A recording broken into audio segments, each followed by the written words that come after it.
Hi, I'm Kenny Buckheit, And I'm Arlie Burkbigler. and we'd like to welcome you to the American Tractor Museum here in Perryville, Missouri, where we have one of the nicer orphaned antique tractor collections, we think, in the Midwest.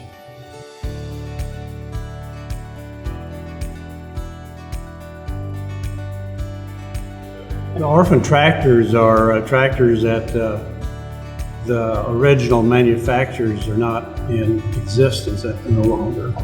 Most of these tractors that you see in here were started by maybe in a blacksmith shop or in some kind of a shop behind somebody's house. A lot of them were immigrants that came to this country and had skills they brought along with them, and they developed their own line of tractors. Most of them were done in the, I guess you call it a steel belt, with Minnesota, Indiana, Wisconsin, and Michigan. And then they kind of merged together with one another until they finally, during the war, a lot of them went out of business because they had to give up their manufacturing. And some of them didn't come back in existence. And my suspicion of that is that called into the war and served the country, and that many of them didn't come back afterwards. Well, we have a variety of tractors that run on different fuels. Some of them you can start off on gas and switch over to kerosene. And also, if you want a little more power, there was a valve there you could add a little water to create steam on some of these tractors.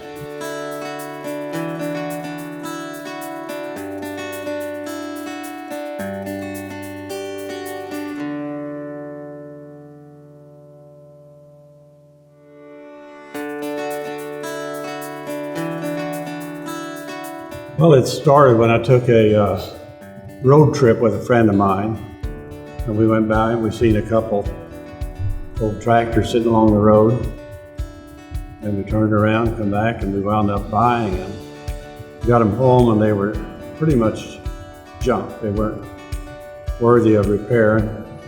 So then I bought a second one, and then I told my wife, I said, if we ever want to sell these, we've got to have more than just one tractor. So we started looking for stuff that was a little different, and we kept adding to that. You just got on the magazines. You know, you get these tractor magazines, and they show these auctions that are far away. You know, like Pennsylvania and Michigan, places like that. And then also there's a few of the big auction companies will contact Kenny, you know, and say, we've got a rare tractor you'd be interested in, you know. And it went on like that. That's how we accumulated these tractors through all kinds of information from auctioneers and literature, you know, and tractor magazines and stuff like that. Or somebody that heard that we were looking for, they'd call him, you know, and so he asked me, you know, we want to look at him. Yeah, well, that's not true. That's not true all the time. There was mornings, Monday morning, he'd come in and say, hey, I found this in this tractor from these people told me about down in Altenburg or Frona or Patton or somewhere. Yeah. And I think we bought them. It's as much his fault as mine. We try to find many local tractors that have got some local history to them, local families, and try to bring them in here if we can.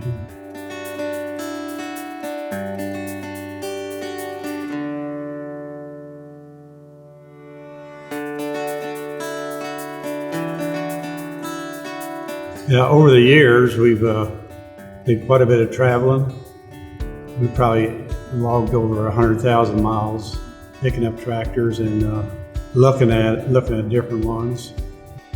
A lot of times to get a part, we'd have to buy a whole tractor to get a certain part off of it. Yeah, we went as far as Fargo, North Dakota, pick up tractor just for wheels, or we went to Flint, Michigan to pick up wheels for a tractor that we wanted to put back to original from rubber to steel. And you know, that's how we travel. Then we had a friend that's in Millersburg, Ohio, which is an Amish guy, and he helped us out on a lot of stuff. When we traded back and forth, he had parts and we had parts. The big thing that I got out of doing that was the quality of people that that we met over the years. They're just down to earth people. You know, you can buy something from them and they'll say, well, I'll take it along. If it don't fit, send it back. We had friends in Flint, Michigan. We do the same thing. We needed a question, I called Bill up, and that's how we managed to communicate and work with our tractors and exchange parts and get parts. And there was people that would say, I said, well, you want my credit card number? No, we'll just send you the bill. It's in the mail, in the parts, in the box of parts and everything. Then you send us a check. You know, that's the kind of people that's out here that we work together with. They're honest and we trust one another. You know, the trust that's out there, and you'd think that was all gone with the, you know, with the computer age, you know, but it's still out there.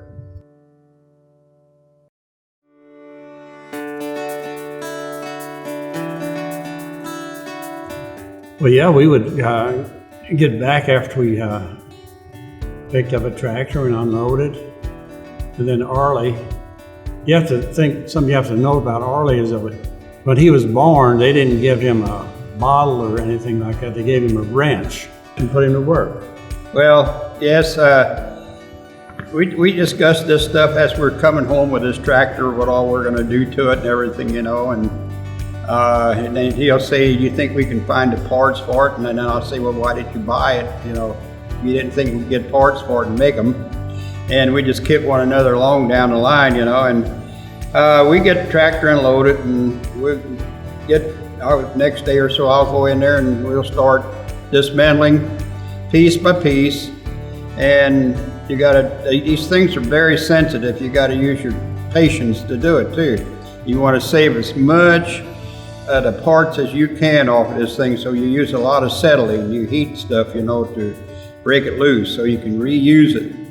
And there's times when he comes in the shop and he wants to know how long it's going to take to get this thing back together. And I said, don't worry about it. It's not going back in the field anymore. It's going into the next building. And he walks off, you know. And maybe another time he'll look on the floor and see all these parts laying there. He'll turn around and look out the door and he'll look back. You better not die.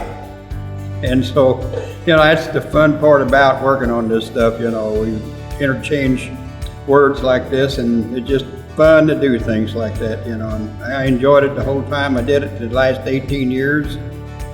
There's really not a lot of parts on these things like they are on the newer automobiles today. You got all this electric controls and everything. These things here are so simple to work on, but it takes time. It takes time to do that, and so whenever you take it apart and you reassemble, have it painted and everything, you stand back and you're proud of it. You've done something. You accomplished a nice piece of machinery to put back to life, and that's what it's all about. Yeah, when there's a motor that's stuck, it might take Arlie 3 weeks a month to spend a little time every day on it to try to get it loosened up. You know, he's doing other stuff during the time he's waiting for this to happen, but eventually he'll get that motor loose. There's many ways that you can do that. It's a good thing that he's not around sometime, because I'll push that tractor out the door and I got a little diesel fuel and a little penetrating oil down in them cylinders, and I'll light it up and it's burning. It expands that cylinder wall, and that's how you break some of that loose. But he would come out with a fire extinguisher if he saw me.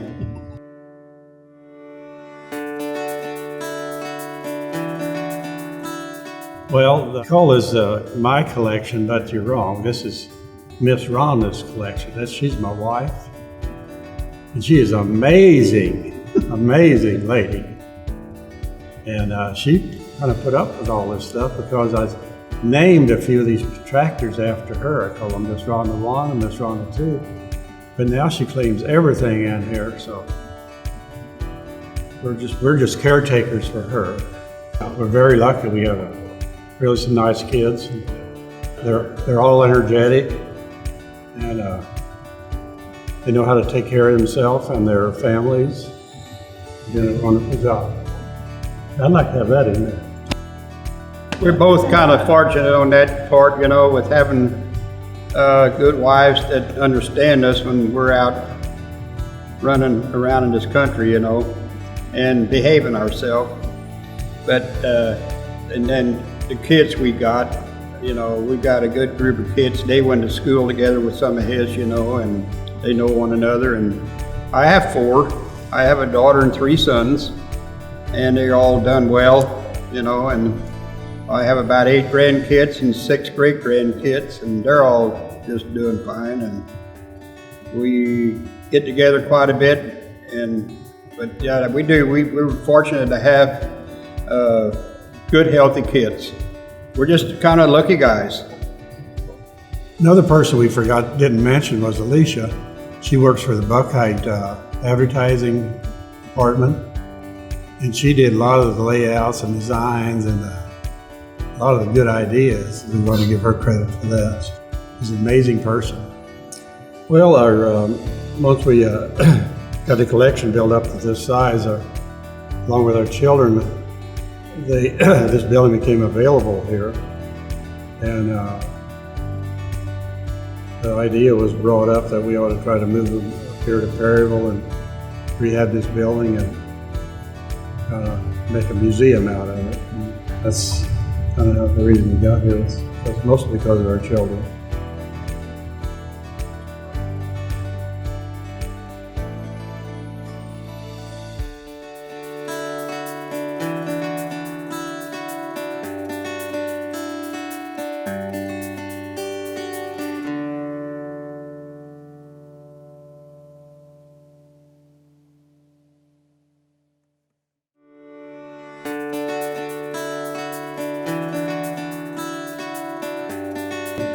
We want to thank you all for coming to see our collection.